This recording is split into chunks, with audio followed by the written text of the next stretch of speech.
Gracias, señor presidente. Bien, pues nosotros también, como los demás grupos, vamos a votar a favor de esta PNL. Siempre apoyamos todo lo que sea promoción del reconocimiento internacional del patrimonio español, en este caso patrimonio arqueológico y su incorporación a la lista de yacimientos Patrimonio de la Humanidad de la UNESCO. Mi versión sobre cómo fueron identificados los restos de los millares difiere ligeramente de la que se ha expuesto aquí. Bueno, tampoco tiene mayor importancia. Tengo entendido que fueron los obreros que trabajaban en el tendido del ferrocarril Linares-Almería en 1891 los que encontraron los restos de manera casual. Muchos grandes yacimientos arqueológicos españoles han sido encontrados por azar, empezando por la Dama de Elche, ¿no? O las cuevas de Altamira. Y claro, los obreros no poseían los conocimientos históricos necesarios para ponderar la importancia de los restos. Y tuvimos la suerte de que vivía por allí el ingeniero belga Louis Siret en Cuevas de Almanzora, y él sí era un experto en prehistoria, amateur, y pudo comprender la relevancia de lo que se acababa de descubrir. Sin embargo, siguieron unos 50 años de absoluto abandono e incluso expolio de los restos. Y fue solo en los años 40, esa época tenebrosa en que España era un páramo cultural, según la versión oficial de la historia que se ha impuesto recientemente, cuando los restos fueron por primera vez, digamos, reconocidos, puestos en valor y protegidos. Y, de hecho, se celebró en Almería, en 1949, el primer Congreso Nacional de Arqueología, por esa razón, ¿no? Finalmente, recordar que todo lo que hagamos en la Comisión de Cultura en relación a protección de los restos históricos, arqueológicos, es prácticamente un brindis al sol, porque, como sabemos, las competencias están en las autonomías correspondientes. El Ministerio de Cultura es prácticamente un ministerio Potemkin, solo fachada. Y, bueno, es una de las razones por las que, como he sabido, nosotros somos críticos con el modelo autonómico. Es triste que el Gobierno de la Nación carezca de competencias para promocionar o proteger el patrimonio histórico español. Gracias. Tiene la palabra. Sí, gracias, señor presidente. Bien, nosotros votaremos a favor de esta proposición. No sé si esto le gustará al Grupo Podemos, que en fin, nos considera un partido antidemocrático y ha llegado a sugerir a veces nuestra ilegalización. Somos tan antidemocráticos que votamos a favor de propuestas de quienes están en nuestras antípodas ideológicas cuando éstas nos parecen razonables. Y en este caso sí nos parece razonable favorecer la extensión de infraestructuras culturales en la España vaciada, en el medio rural, porque efectivamente es injusto que el habitante de una ciudad pues tenga una biblioteca municipal a 500 metros, en tanto que el habitante promedio de la España rural pues tenga que recorrer 23 kilómetros, como se dice en la PNL, para encontrar una biblioteca. Por otra parte, pocos lugares tan entrañables como la pequeña biblioteca de un pequeño núcleo rural. Claro, la gran pregunta, como ocurre a menudo con las propuestas de la izquierda, es de dónde va a salir el dinero para construir más bibliotecas en los pueblos, ¿no? Nosotros tendríamos una sugerencia.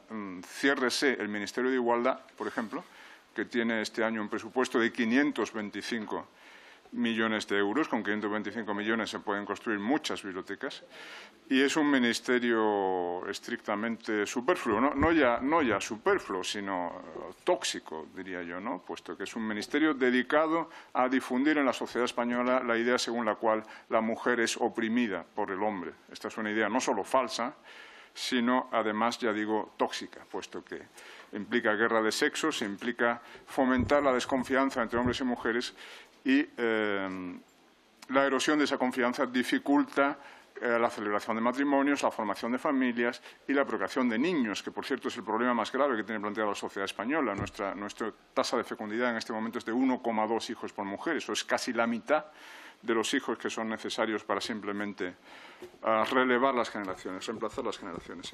También, hombre, nos hubiera tranquilizado que la PNL incluyese alguna garantía, digamos, de neutralidad ideológica en la determinación del contenido de esas futuras bibliotecas, porque la izquierda actualmente en todo el mundo, sobre todo en el mundo anglosajón, pero después va llegando también aquí, está en una deriva neototalitaria que desemboca en la quema, al menos simbólica, de libros. No sé si saben que han sido retirados de la circulación algunos de los tebeos de Tintín, aquellos que nos solazaron en nuestra infancia y adolescencia. Bueno, pues no, resulta que eran insufriblemente, intolerablemente racistas, machistas, etcétera, y algunos de ellos están siendo retirados o reescritos a la manera orwelliana. Y quien dice Tintín dice incluso las grandes obras del canon occidental que en el mundo anglosajón son ya editadas con trigger warnings, es decir, advertencias en la portada que avisan al lector de que la obra contiene pasajes virulentamente machistas, racistas, etcétera, susceptibles de herir la virginal sensibilidad progresista del lector.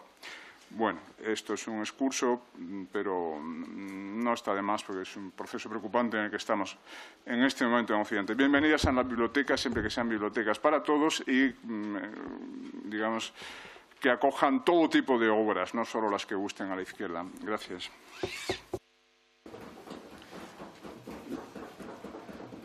Gracias, señoría del Río. Tiene la palabra. Muchas gracias, señor presidente. La figura de Armando García Barrios, Armando Buscarini, mencionada por César Ruano, Ramón Gómez de la Serna y Canción Sassens, entre otros, había permanecido relativamente olvidada o relegada a un segundo plano hasta que fue recuperada en 1995 por Juan Manuel de Prada en varias de sus obras, entre ellas Las máscaras del héroe, una de las más grandes novelas de los últimos 30 años. También compuso otra serie de obras en las que, por ejemplo, la monográfica Armando Buscarini o El arte de pasar hambre, y finalmente introdujo gran parte de este material que había ido recopilando en su obra Desgarrados y excéntricos. Tenemos que decir que esta atención de otros escritores es algo que ha acompañado a la figura de Buscarini a lo largo de mucho tiempo, y de hecho en 1930 Mauricio Bacariza ya había hablado acerca de este autor, y estamos hablando de un señor fallecido en 1931. Los artistas del hambre, en que ya abordó aquel Madrid de la bohemia literario que luego ha tenido una gran relevancia. Hay una página web que ha citado mi compañera de comisión hace un momento, mantenida por Rubén y Diego Marín, que por desgracia parece que está teniendo muchísimo menos mantenimiento de lo que hubiéramos deseado. También se ha mencionado aquí hace un momento que la Biblioteca Nacional de España ha incluido gran parte de las obras de Buscarini en su repositorio digital y que son consultables desde casa. Se hizo un congreso internacional en el centenario de su nacimiento en el año 2004. Ha tenido este escritor honores importantes, como es una calle puesta a su nombre en su pueblo, en Ezcaray. Se trata de una figura que, para ser una figura menor, por así decir, ha recibido realmente una gran cantidad de atención. Se trata de una figura, además, en la que muchas veces cuesta distinguir los perfiles biográficos de los propiamente literarios, con la que ha sido envuelto por otros escritores. A veces resulta complicado distinguirlo incluso de otras figuras de esa misma época, porque se intercambiaban algunas de las anécdotas referentes a uno u a otro. Si quieren hacer, y me estoy dirigiendo ya en este caso al Grupo Socialista, si quieren hacer algo concreto, si consideran que es necesario relanzar los estudios de alguna forma, tendrán ustedes que ser mucho más precisos en su exposición, en su PNL, porque realmente pedir que se recupere esta figura me parece que es un deseo que llega unos 20 años tarde, y que, bueno, estamos, por supuesto, abiertos a cualquier propuesta concreta para honrar esta figura, pero tal y como está redactada no puede contar con nuestro apoyo, nos abstendremos. Gracias, señor presidente.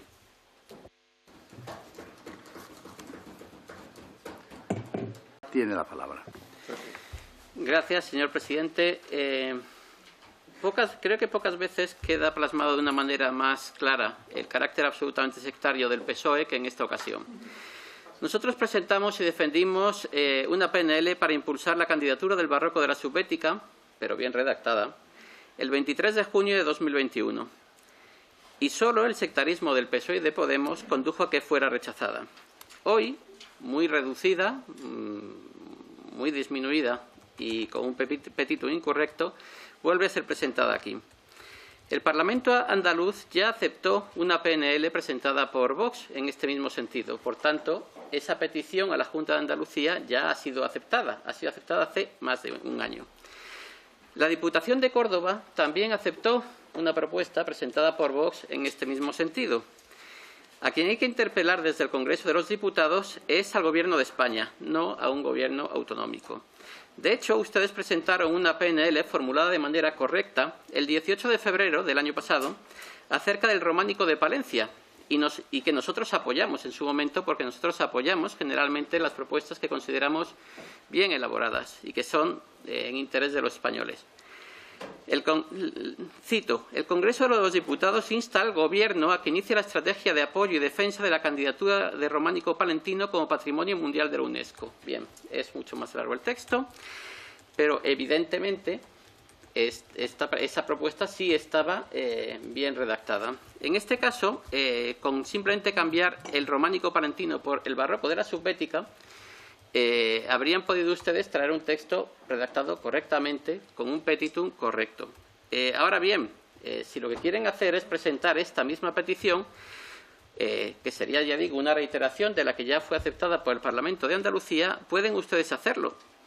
Por desgracia para los andaluces, y a pesar de los escándalos sucesivos que ha tenido el PSOE de Andalucía, tienen ustedes una representación en el Parlamento andaluz. Pueden ustedes presentar allí cualquier petición para que el Gobierno de la Junta de Andalucía realmente lleve a cabo adelante ese proyecto.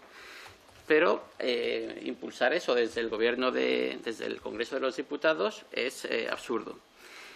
Nosotros ponemos siempre el interés de los españoles por encima de cualquier otra consideración. Apoyaremos también esta proposición, aunque ya digo, es incorrecta.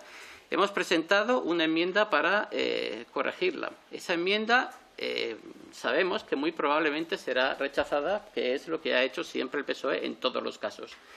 Ahora bien, teniendo en cuenta que esa enmienda en gran medida sigue el texto que ustedes presentaron del románico palentino, creo que va a evidenciar de una manera todavía más clara ante todos los españoles que el interés del PSOE no es la promoción de la cultura de nuestro país, sino dedicarse a juegos políticos. Por tanto, apoyaremos esta propuesta, a pesar de que es una chapuza realmente considerable. Gracias, señor presidente. Ría tiene la palabra.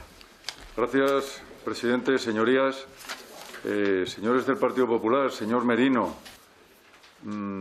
usted ha hecho un bonito discurso, pero desde nuestro punto de vista bastante estéril. ¿Por qué? Porque en relación al punto 1, una vez alcanzado el acuerdo entre clubes, que realmente ha sido lo complicado, no se entiende el planteamiento propuesto por ustedes. Y máxime cuando fue mi grupo parlamentario Vox el que en los orígenes planteó una proposición no de ley. Fuimos los pioneros queriendo profesionalizar el fútbol femenino. Con lo cual no se entiende muy bien, o no hemos atendido bien o no lo hemos comprendido en su mayoría.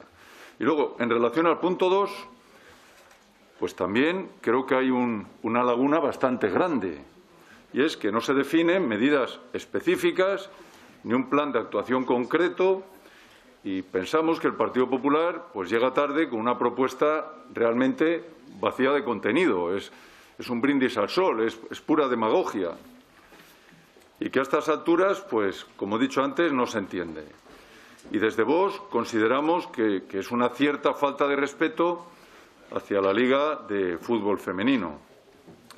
Luego les quería comentar a los compañeros de la izquierda, del PSOE, que ustedes, con su delirio feminista y de igualdad y de todo este tipo de cosas, de igualdad, tolerancia, transilencia, resiliencia, transversabilidad, yo que sé cuántas cosas más, se van a cargar el deporte femenino con la ley trans. Lo van a llevar al auténtico ocaso. De hecho, tenemos aquí mismo la abrumadora victoria de la nadadora transgénero Lia Thomas, que ha puesto en pie de guerra al deporte femenino. Ustedes mismos van a llevar al universo mujer al caos absoluto y, concretamente, en el aspecto deportivo, a que desaparezcan. Ustedes lo saben, más que de sobra. Simplemente quería hacer esta puntualización. Muchas gracias. Muchas gracias, señor Fernández Lomana. Muchas gracias, señoría. A usted, presidente. Señor Merino, ¿acepta o rechaza las enmiendas propuestas? Cuando quiera, señoría. Gracias, presidente.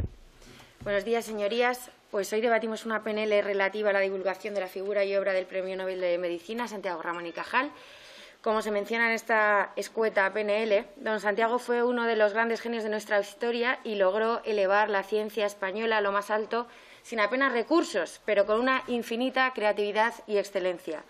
Hoy nos trae a esta comisión el Partido Socialista una PNL para potenciar su figura, la figura de nuestro Premio Nobel, y para establecer convenios de colaboración con las administraciones correspondientes de cara a recuperar su legado y patrimonio.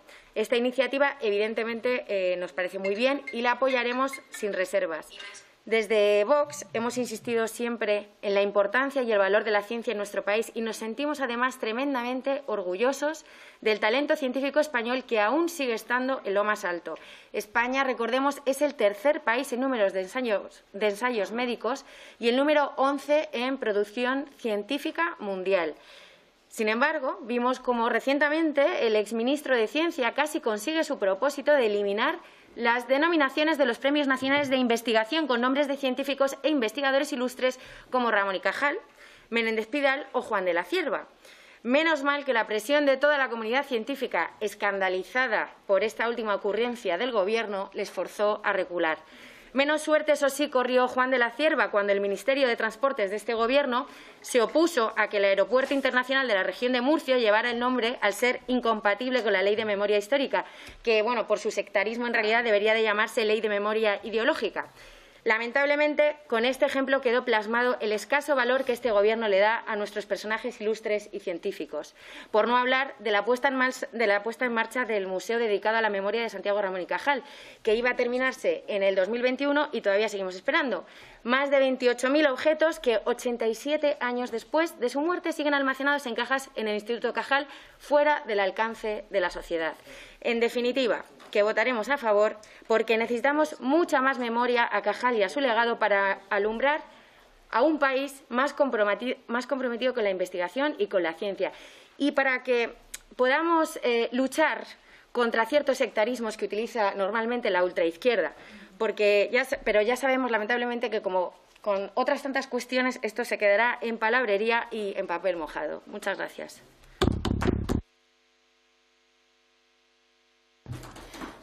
Tiene la palabra.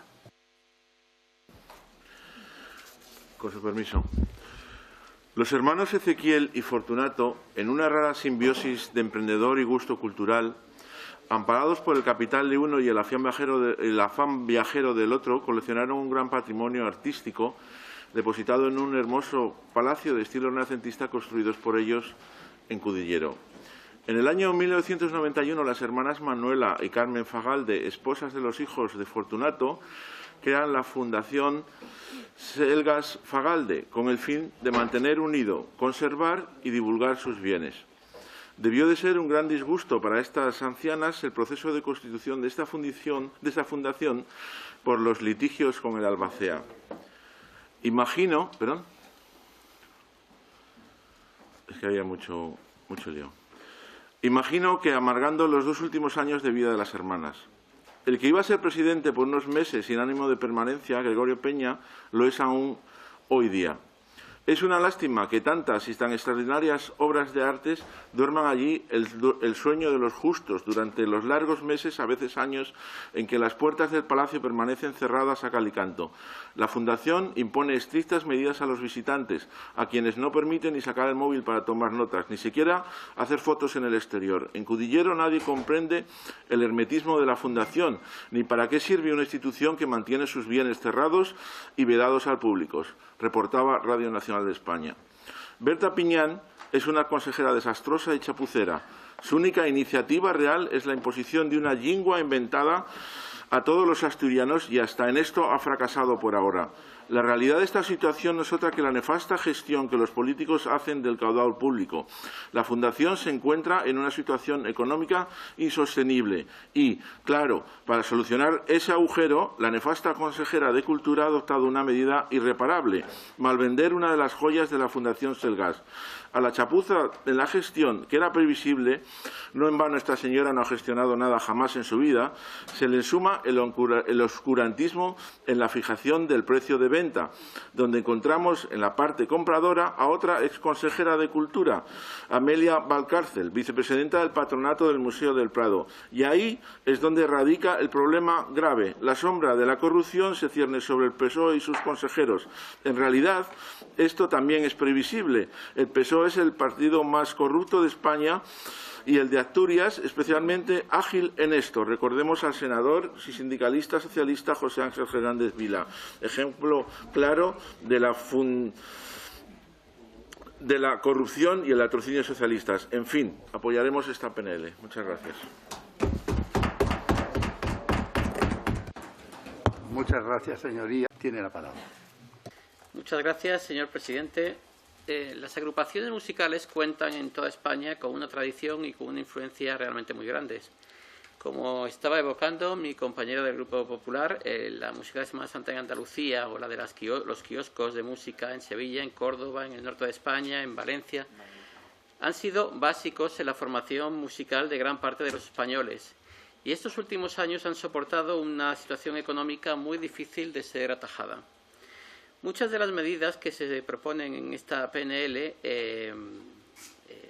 son necesarias y pensamos que si no tuviéramos el problema de la dispersión de las competencias en diferentes comunidades autónomas y en fin, de la forma habitual en la que unas administraciones se lavan las manos para hacérselo caer sobre otras, sería más fácil atajar esta situación.